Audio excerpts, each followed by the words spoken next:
Good morning students.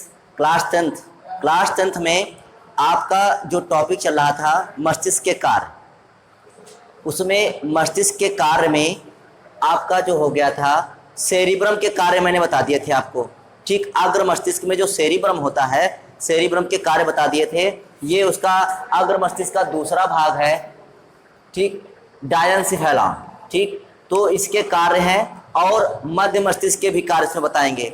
तो चलिए देखते हैं कि डायनसिफेलॉन के क्या कार्य होते हैं। डायनसिफेलॉन के क्या कार्य होते हैं? तो यह अग्र मस्तिष्क का पिछला भाग होता है। ठीक, यह अग्र मस्तिष्क का पिछला भाग होता है। ठीक, जो सेरिब्रम था वो पहला भाग था और जो ये डायनसिफेलॉन होता है ये अग्र मस्तिष्क का जो होता है ये पिछला भाग होता है। तो यह अग्र मस्तिष्क का पिछला भाग होता है। इसमें दो प्रमुख भाग होते हैं। जो डायनसिफेलॉन होता है इसमें दो प्रमुख भाग होते हैं। नंबर एक थैलेमस, नंबर दो हाइपोथैलेमस। ये क्वेश्चन ऐसे भी पूछे जा सकते हैं कि थैलेमस और हाइपोथैलेमस मस्तिष्क के किस भाग में पाए जाते हैं। तो जैसे कि अग्र मस्तिष्क है, यहाँ पर अग्र मस्तिष्क दिया गया है, तो अगर केवल अग्र मस्तिष्क दिया जाए तो हम बताएंगे कि थैलेमस और हाइपोथैलेमस अग्र मस्तिष्क में पाए जाते हैं। अगर अग्र मस्तिष्क में भी पूछा जाए कि अग्र मस्तिष्क में भी कहाँ पाए जाते हैं तो डायनसिफेलॉन पाए जाते हैं। तो थैलेमस और हाइपोथैलेमस कहाँ पाए जाते हैं? अग्र मस्तिष्क में। ठीक, और अग्र मस्तिष्क में जो किसका भाग होता है ये, तो डायनसिफेलॉन का भाग होता है। तो पहले जानते हैं थैलेमस के कार्य। देखिए थैलेमस और हाइपोथैलेमस बहुत ही मोस्ट इंपॉर्टेंट इसके वर्क हैं, बहुत ज़्यादा पूछा जाता है। तो देखते हैं थैलेमस या दर्द। ठीक, जो हम लोगों को जो दर्द महसूस होता है, ठीक, पेन होता है, वो इसी के कारण से महसूस होता है। दर्द या कोई भी वस्तु को हम जब छूते हैं तो वो वस्तु अगर ठंडी है या गर्म है तो उसका अनुभव में किसके द्वारा होता है? थैलेमस के द्वारा होता है। तो यही है कि यह दर्द, ठंडा व गर्म को पहचानने का कार्य करता है। हाइपोथैलेमस जो होता है, हाइपोथैलेमस का काम क्या है? यह भूख, जो हम लोगों को भूख लगती है, तो ये भूख का भी केंद्र होता है। अगर हमारा हाइपोथैलेमस सही से काम नहीं कर रहा है तो हमें भूख और प्यास नहीं लगेगी।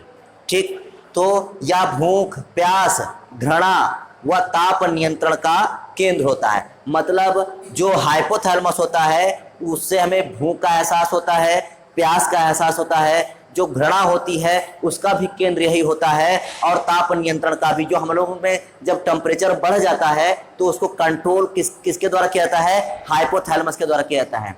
तो यही भूख, प्यास, घृणा व ताप नियंत्रण का केंद्र होता है। ये वसा तथा कार्बोहाइड्रेट के उपापचय का भी नियंत्रण करता है। मतलब हमारे शरीर में जो कार्बोहाइड्रेट और वसा होती है उसका नियंत्रण और उसके उपापचय का नियंत्रण कौन करता है?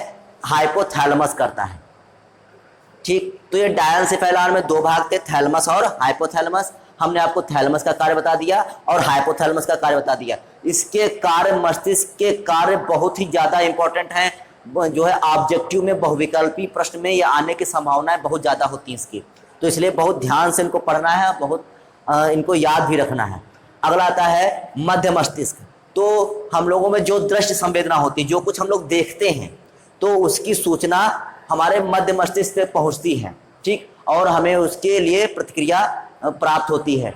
तो मध्य मस्तिष्क में दृष्टि, श्रवण, हम लोग जो सुनते हैं, श्रवण एवं प्रतिवर्ती क्रियाओं का नियंत्रण होता है। जैसे प्रतिवर्ती क्रिया क्या, हम आपको शायद अभी नहीं बताए हैं प्रतिवर्ती क्रिया क्या होती है, अभी आगे बताएंगे।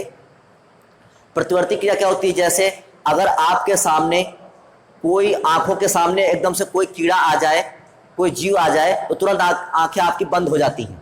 या आप कहीं और आपका ध्यान है और आपका हाथ किसी गर्म वस्तु या ठंडी वस्तु पर चला जाए तो आप तुरंत उसको, हाथ को हटा लेते हैं। तो ये क्या होती है? प्रतिवर्ती क्रिया होती है। तो जो कुछ हम लोग देखते हैं तो उसका नियंत्रण मध्य मस्तिष्क करता है, जो कुछ सुनते हैं उसका नियंत्रण मध्य मस्तिष्क करता है, और जितनी भी प्रतिवर्ती क्रियाएं होती हैं उनका भी नियंत्रण मध्य मस्तिष्क करता है। तो आज आपने डायनसिफेलॉन अर्थात अग्र मस्तिष्क का दूसरा पार्ट और मध्य मस्तिष्क के विषय में जाना। तो उम्मीद है कि आपको समझ में आया होगा। ठीक, तो आज के लिए बस केवल इतना ही। जो आपका पश्च मस्तिष्क बचा हुआ है उसके कार्य जो बचे हुए हैं वो हम आपको नेक्स्ट वीडियो में बताएंगे। तो आज केवल इतना ही, बाकी फिर नेक्स्ट वीडियो में। तब तक के लिए धन्यवाद।